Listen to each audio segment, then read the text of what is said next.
Nancy DeMoss Wolgemuth diz: o lar não é um complemento para a nossa vida espiritual. A casa, a família, o lar são partes essenciais do nosso discipulado e do nosso chamado como filhas de Deus. Você e eu podemos conhecer as Escrituras de cor e salteado. Podemos ter nossa Bíblia toda sublinhada e colorida por tópico. Mas se não estivermos praticando o autocontrole em casa, não adianta nada.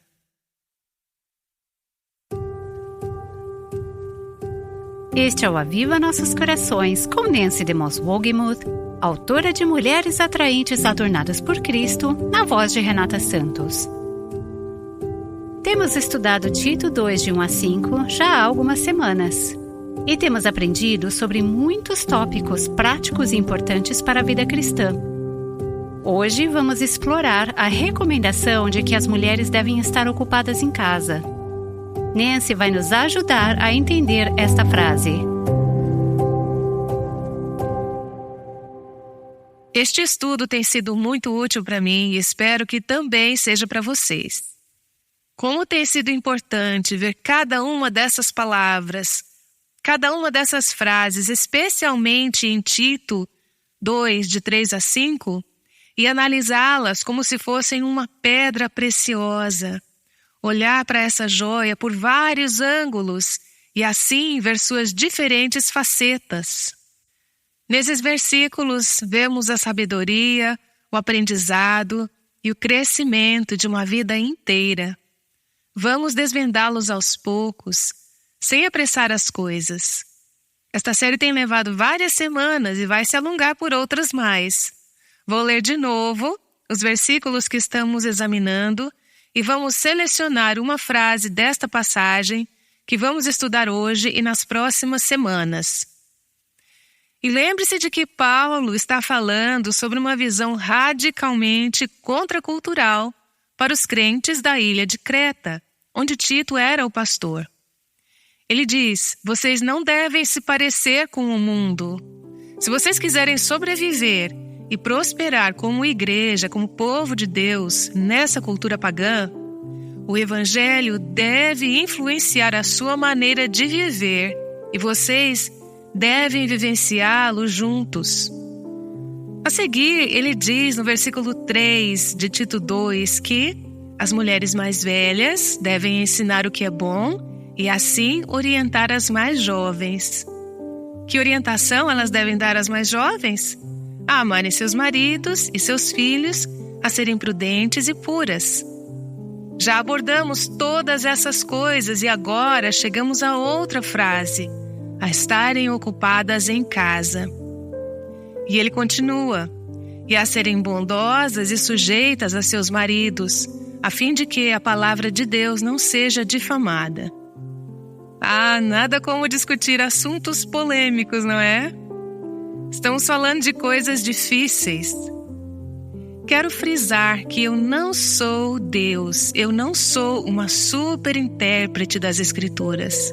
É por isso que Deus nos concedeu o Espírito Santo.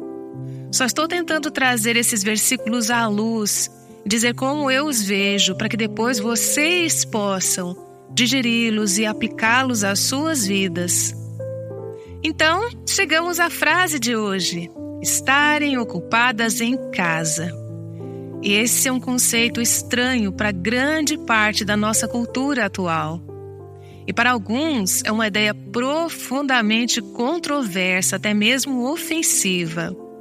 E mesmo entre algumas mulheres cristãs, esse conceito de trabalhar em casa pode ter um grande peso emocional e gerar muita discussão, não é verdade? O que ele significa e como devemos lidar com isso? Por ter estudado tanto ao longo dos anos, o meu pensamento evoluiu com relação a esta frase. E hoje eu ensino de uma forma um pouco diferente de como eu ensinava há vários anos. Isso porque eu me aprofundei mais sobre o tema, o contexto cultural e histórico e a interpretação das Escrituras. Então, quero compartilhar o que eu entendo ser uma melhor compreensão dessa passagem. Se você é uma mulher mais velha, quando lê o currículo de Paulo para as mulheres mais jovens, pode ser que te venha à memória um casal de uma série de TV da década de 50, como, por exemplo, o Papai Sabe Tudo. Talvez algumas se lembrem daquela época e pensem: ah, não seria maravilhoso se pudéssemos voltar ao passado? Que bons tempos eram aqueles. Mas, se você for uma mulher mais jovem e você nem sabe que série era essa, você pode considerar isso que Paulo está compartilhando aqui em Tito 2 muito preocupante e até ofensivo. Quero dizer uma coisa àquelas que são das gerações mais antigas. Idealizar ou tentar voltar àquela época seria um grande erro. Foi Deus quem nos colocou nesta época em que estamos e é aqui que devemos viver e refletir à luz do Evangelho de Cristo. E para as mulheres de todas as idades, quero dizer que seria um grande erro desprezar essa porção das Escrituras como se ela fosse arcaica ou irrelevante. Ah, isso servia para outra cultura e não se aplica hoje. Toda a Escritura é inspirada, cada palavra dela, e tudo se destina ao nosso crescimento, à nossa santificação, e toda ela deve ser levada a sério. Portanto, não podemos simplesmente ignorar, descartar ou pular esta parte. Temos que nos aprofundar para entender como aplicar esta verdade duradoura à nossa própria era, cultura, contexto, incluindo essa pequena frase em Tito 2, estarem ocupadas em casa. As mulheres mais velhas devem orientar as mulheres mais jovens a fazer isso. Mas será que Paulo está dizendo com essa frase que o lugar da mulher é no lar? Paulo está sendo machista, como muitos sugerem? Ele estaria dizendo: o lugar de mulher é na cozinha, esquentando a barriga no fogão e esfriando na pia. É esta a mentalidade que Paulo tem sobre as mulheres? Sei que muitas sabem que não é esse o caso, mas existem mulheres que leem Paulo no Novo Testamento e pensam exatamente assim. Como podemos responder a elas? A frase que Paulo usa aqui é traduzida de forma um pouco diferente em outras versões da Bíblia, por uma razão importante. Quem costumava usar a versão Ferreira de Almeida da Bíblia, se lembra como essa frase foi traduzida? Boas donas de casa. A tradução que estou usando hoje, a NVI, diz ocupadas em casa. Algumas outras traduções dizem trabalhar no lar ou dedicadas ao lar. Então existem duas situações: aqueles que falam sobre cuidar do lar e aqueles que falam sobre estar ocupadas em casa. E há uma razão para essa diferença nas traduções. Há um desacordo relacionado à palavra que é usada no grego original. E aqui vamos para uma pequena aula de grego novamente. Os manuscritos gregos mais antigos usam a palavra oikourgos. É uma palavra composta que combina oikos, que significa lar ou casa, com urgos, que significa trabalho. Literalmente, alguém que trabalha em casa, referindo-se a uma mulher que não está ociosa. Ela está ocupada em casa, ativa nas tarefas domésticas. Isso é oikourgos, essas duas palavras combinadas, oikos e urgos.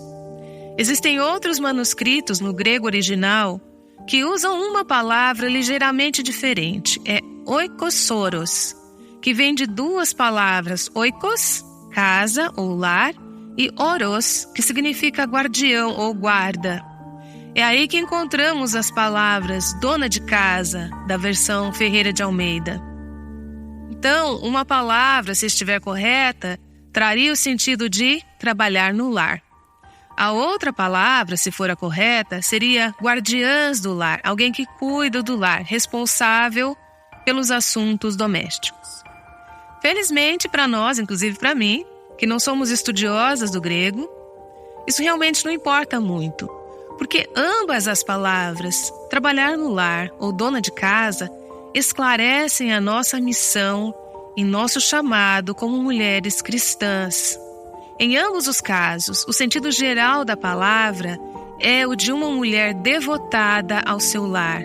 Ela ama o seu lar, está ativamente empenhada e envolvida em sua vida doméstica, dando alta prioridade a ela. Seu lar importa para ela. Por todo o livro de Tito, vemos como a vida dos cristãos deve contrastar com a vida dos ímpios.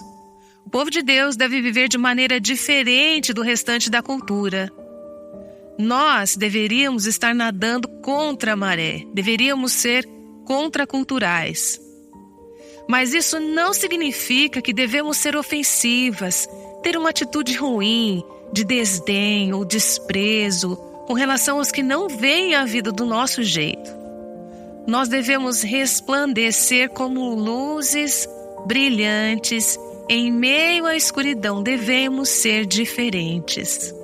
Nossa cultura se caracteriza por coisas como violência, promiscuidade sexual, ganância, mentira, gula, devassidão, embriaguez, rebelião, ódio. E o mundo deveria enxergar em nós uma enorme diferença. As nossas características deveriam ser amor, gentileza, pureza.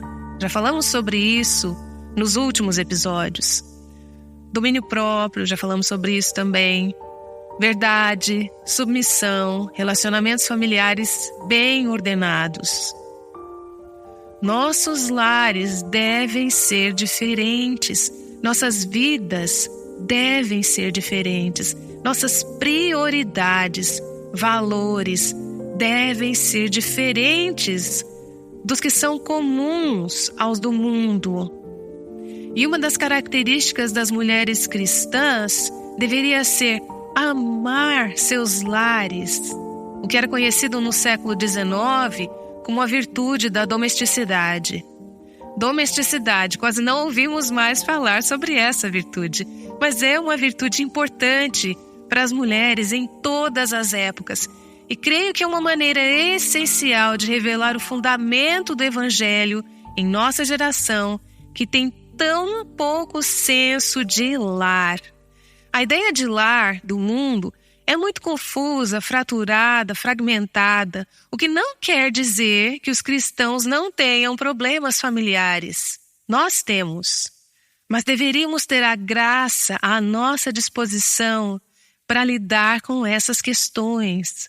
E os corações das pessoas que vivem a realidade de várias gerações de divórcios e novos casamentos, promiscuidade, confusão de gênero, estão ansiando por um lar. E são os lares cristãos cuidados por mães, esposas e mulheres cristãs que devem criar na mente do mundo e em seus corações o desejo pelo nosso lar final no céu. Hoje, infelizmente, é comum que os lares, as casas, sejam só estruturas físicas, onde as pessoas descansam com seus corpos à noite, tomam banho pela manhã e depois se dispersam em várias direções quando começam o dia. E as pessoas que vivem nessas estruturas ocasionalmente voltam para pegar um lanche e saem correndo novamente. Há pouca vida compartilhada, há pouca oportunidade de convivência. As pessoas estão vivendo mais como colegas de quarto do que como uma família. E essa ainda é uma visão menos pior, infelizmente. Em muitos lares cristãos, as pessoas mostram sinais significativos de negligência e estão em total desajuste. Mas também existe o outro extremo, pessoas que adoram seus lares. Eles têm casas chiques que poderiam estar em capas de revistas. Existem pessoas que adoram seus filhos.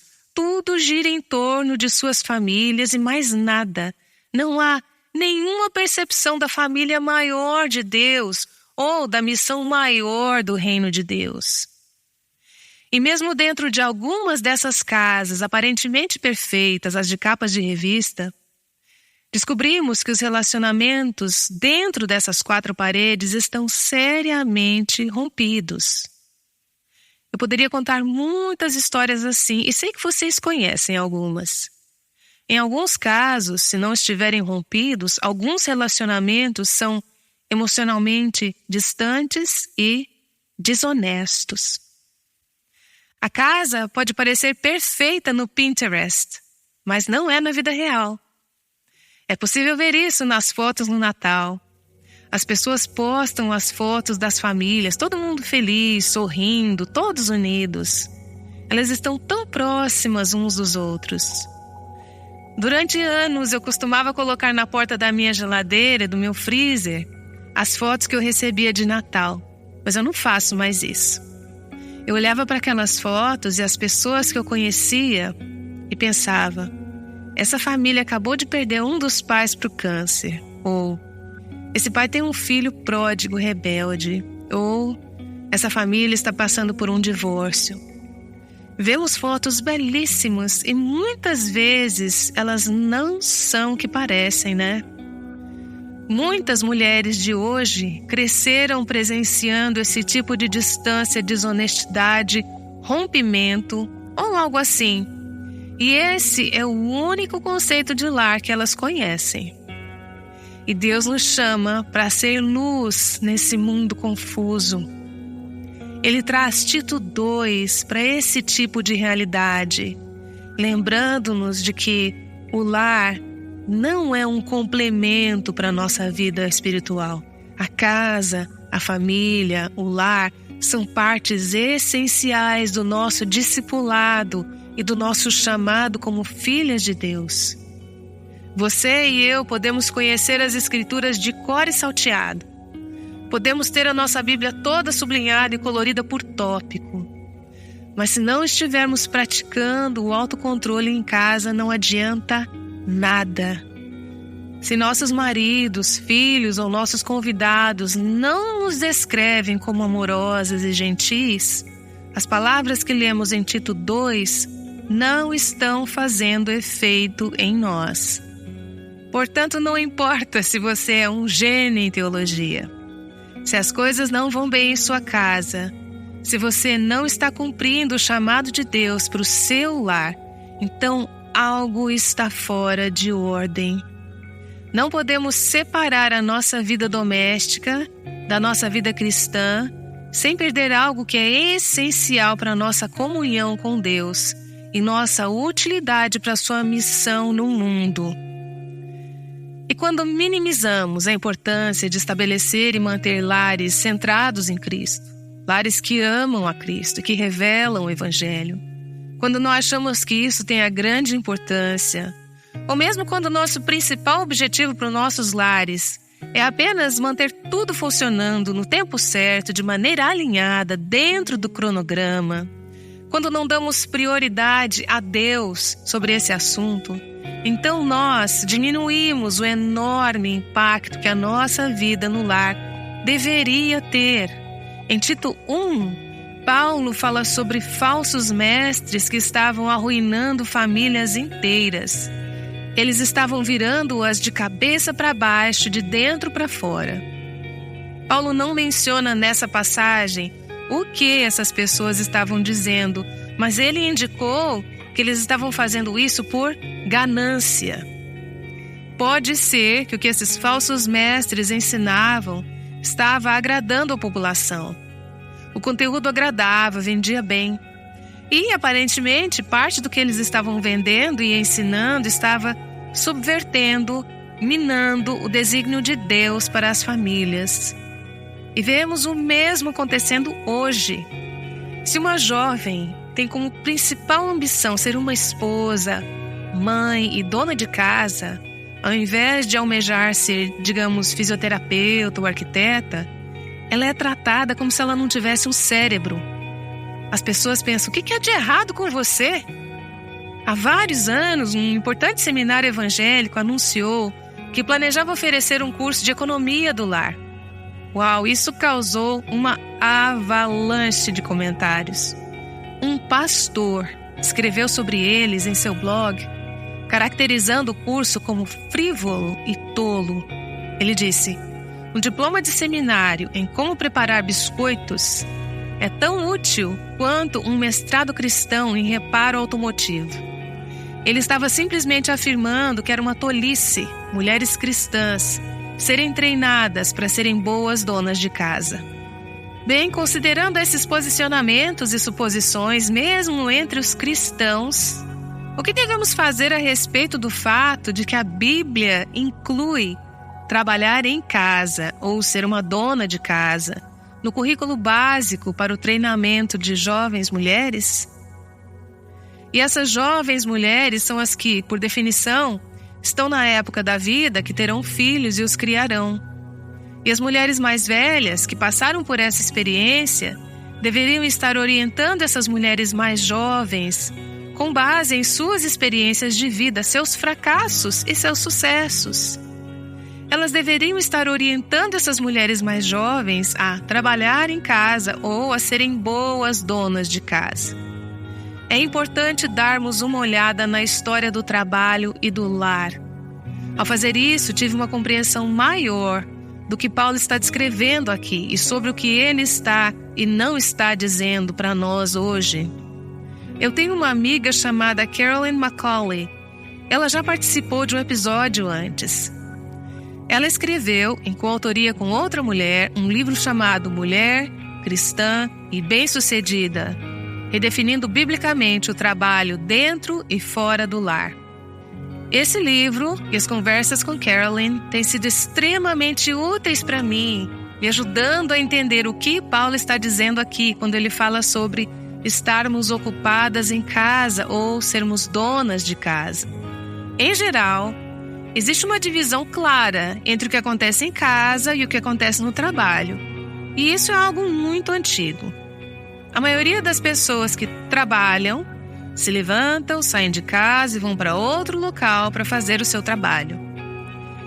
Essa localização poderíamos chamar de a esfera pública. Está lá fora, está longe de casa. Elas estão fazendo o seu trabalho, estão ensinando na escola, ou estão cuidando de pacientes, ou estão sendo cientistas, ou estão sendo engenheiras, ou estão sendo o que quer que seja, longe de casa. Isso é a esfera pública. Nessa esfera, elas fazem aquilo que são pagas para fazer e então voltam para suas casas, à esfera privada, onde gastam seu salário e começam o processo todo de novo. Tomam banho, limpam, alimentam-se e retornam para a esfera pública para fazer seu trabalho, certo? Analisando esse modelo, com a casa sendo a esfera privada e ao sair para trabalhar a esfera pública, vemos que ele é um avanço relativamente recente. Antes da Revolução Industrial, durante os séculos 18 e 19, não havia separação entre trabalho e a casa. O lar era um motor econômico da sociedade. Era um lugar de produtividade e toda a família, homens, mulheres e crianças, fazia parte disso. Não era apenas como se o pai ou a mãe saíssem para trabalhar. Todos eles se empenhavam em produzir bens que tornassem possível que suas necessidades fossem atendidas e também permitissem que eles cuidassem das necessidades de outras pessoas. Assim, tanto a casa em si, quanto o trabalho que ocorria dentro e ao redor dela eram considerados essenciais. Eles eram altamente valorizados. Mas no século XX, tudo isso mudou. E podemos falar sobre a Revolução Industrial e sobre a guerra ou as guerras mundiais e outras coisas que juntas fizeram isso acontecer. Mas em vez de ser um lugar de produtividade, de ter todas as mãos no arado, todos trabalhando juntos para obter sucesso, a casa se tornou um lugar de consumo. As coisas que ganhamos fora de casa, nós usamos em nossas casas. Então, hoje decoramos nossas casas para expressar a nossa personalidade única, nosso estilo único. Mostramos nossas casas no Pinterest e no Instagram para que possam ser admiradas por outras pessoas. Mas elas não são, na maioria dos casos, um lugar de produtividade. São locais de consumo e, em alguns casos, de um consumo ostensivo.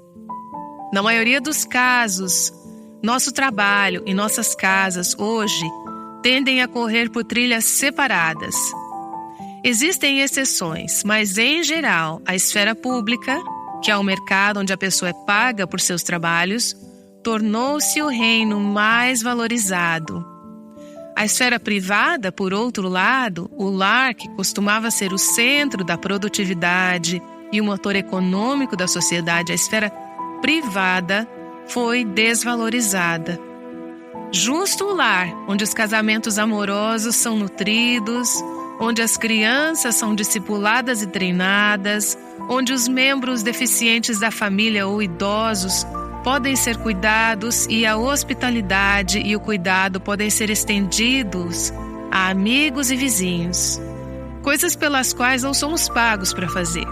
De forma que esse trabalho foi desvalorizado, enquanto o trabalho fora de casa, pelo qual recebemos o pagamento, foi exaltado.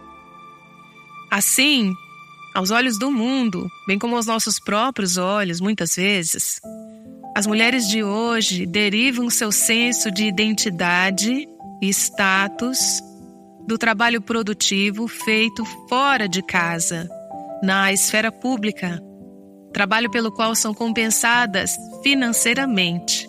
Percebe? Menos status é dado ao trabalho diário, que ocorre em casa e não é recompensado monetariamente. Essa divisão entre a esfera privada e a esfera pública tem dado origem a um debate acalorado. Pense em algo que coloca as mães em pé de guerra. Debate sobre o lugar das mulheres e o significado do lar. Então voltemos a Tito 2, quando Paulo exorta as mulheres mais velhas a orientar as mulheres mais jovens para que estivessem ocupadas em casa ou cuidando da casa. Ele estava vivendo em um cenário totalmente diferente desse mundo pós-revolução industrial em que vivemos hoje. E é importante entendermos isso para evitar interpretar passagens como Tito 2 e Provérbios 31 apenas através do nosso próprio contexto cultural moderno. Para nossos ouvidos do século XXI, poderia parecer que, ao incentivar as mulheres a se ocuparem em casa, cuidando da casa, Paulo estava diminuindo o valor das mulheres, que ele estava insinuando que elas eram menos importantes do que os homens, pois afinal o trabalho doméstico não é remunerado e não é tão importante quanto o trabalho feito no mercado, na esfera pública, essa noção moderna que nós temos. Então, se você pegar esse contexto cultural, o nosso contexto moderno, você poderia concluir que Paulo estava desencorajando as mulheres a serem produtivas, a cooperarem em suas igrejas, suas comunidades ou suas culturas. Basta ficar em casa, não faça mais nada. E o que você faz em casa não é tão valorizado. Se enxergarmos essa passagem na nossa visão cultural, não vamos entender a sua intenção e importância. Longe de diminuir as mulheres nessa passagem, Paulo foi, na verdade, progressista para o seu tempo e a sua cultura, porque ele chamou as mulheres cristãs, em todas as suas epístolas, para serem intencionais quanto a usar suas mentes, seus corações e suas mãos pela causa do Evangelho. O apóstolo trabalhou com Priscila e seu marido em seus negócios de fabricação de tendas. Seu ministério em Filipos foi apoiado pelos sucessos comerciais de uma mulher chamada Lídia. Paulo saudou a participação e a parceria dessas e outras mulheres no ministério do Evangelho. Leia Romanos capítulo 16 e veja todas as mulheres que Paulo menciona que foram parceiras no ministério do Evangelho. Paulo nunca disse, você é menos valiosa, você tem menos contribuição a dar, vai para casa assar biscoitos. Não há nada errado em ir para casa e assar biscoitos, mas ele não estava limitando a sua produtividade a uma única esfera menos valiosa. Ele estava dizendo, o que você faz importa. Ele nunca menosprezou o trabalho delas. Ele nunca menosprezou as suas contribuições. Em vez disso, ele encorajou mulheres e homens a cultivar suas habilidades e a maximizar suas capacidades para o avanço do reino de Deus. Então, o que Paulo quer dizer no contexto e na cultura do primeiro século, com esse pano de fundo? E qual é a verdade atemporal que fala a nós, como mulheres hoje? O que significa estarmos ocupadas em casa ou cuidar da casa, como Paulo diz que as mulheres mais velhas devem ensinar as mulheres mais jovens a fazer? Responderemos a estas perguntas no próximo episódio do Aviva Nossos Corações. Junte-se a nós enquanto continuamos essa conversa sobre o que significa ser mulheres trabalhando em casa para a glória de Deus e o avanço do seu reino. Esta é Nancy DeMoss Wogemuth, autora de Mulheres Atraentes Adornadas por Cristo. Estamos nos aprofundando em Tito 2, de 1 a 5. Nancy voltará para orar, mas antes disso, deixe-me compartilhar com vocês 10 razões para obter o livro Mulheres Atraentes Adornadas por Cristo. 10. Se Deus inspirou Paulo a dar instruções para as mulheres, devemos prestar atenção. 9. Nancy passou anos ponderando neste texto para nos ajudar a interpretá-lo corretamente. 8. Este livro irá inspirá-la a se conectar com outras mulheres em relacionamentos de discipulado. 7. Ele irá ajudá-la a aprender a amar seu marido mais profundamente. 6. Ele dará orientações para tornar sua casa uma prioridade. 5. Ele irá ajudá-la a desenvolver um pensamento sólido, sábio e piedoso. 4. Você pode adquirir esse livro no nosso site www.avivanossoscorações.com. 3. Quando você adquire um livro diretamente do nosso site, você está contribuindo para o sustento deste ministério e fazendo assim que mais e mais mulheres tenham acesso a um ensino sólido. 2. O livro a ajudará a identificar quaisquer ídolos ou vícios em sua vida e mostrará como ser liberta. 1. Você estará enchendo sua mente com a verdade bíblica. Ao ler este livro, você crescerá, será encorajada e se maravilhará com a verdade de Deus. Nancy está de volta para orar. Obrigada, Senhor, pelo privilégio e pela alegria de nos aprofundar em mais uma frase da Tua Palavra.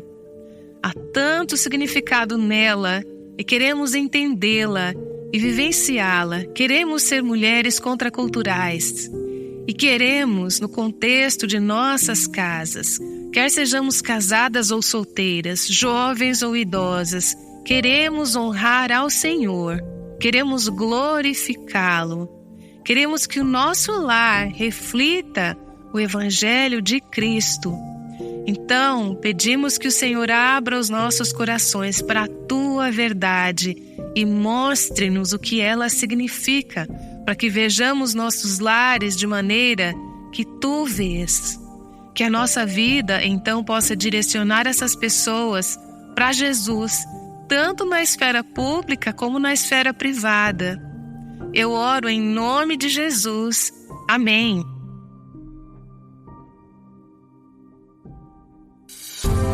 O Aviva Nossos Corações, com Nancy DeMoss Wogemuth, chama mulheres à liberdade, à plenitude e à abundância em Cristo.